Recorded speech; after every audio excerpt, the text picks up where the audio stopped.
Rritën dënimet me vdekje në Shtetet e Bashkuara të Amerikës. 3 të dënuar do të ekzekutohen në të njëjtën ditë.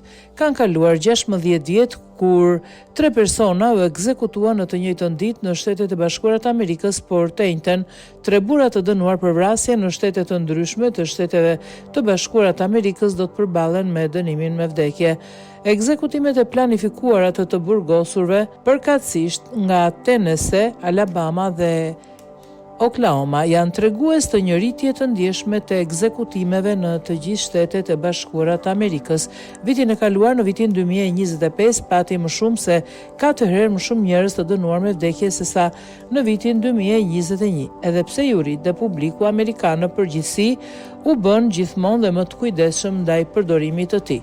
Pra, çfarë po e nxit rritjen dhe a është publiku amerikan në hap me këtë trend?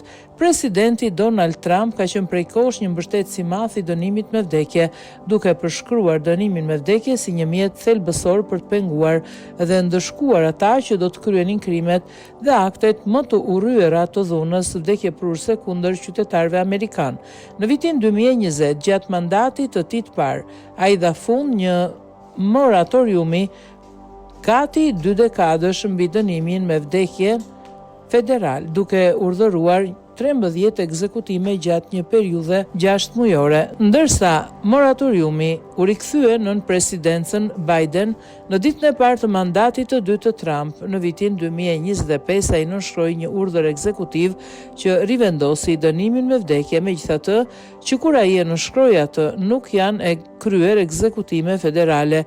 Në Shtetet e Bashkuara, si qeveria federale ashtu dhe autoritetet lokale të shteteve mund të urdhërojnë ekzekutime.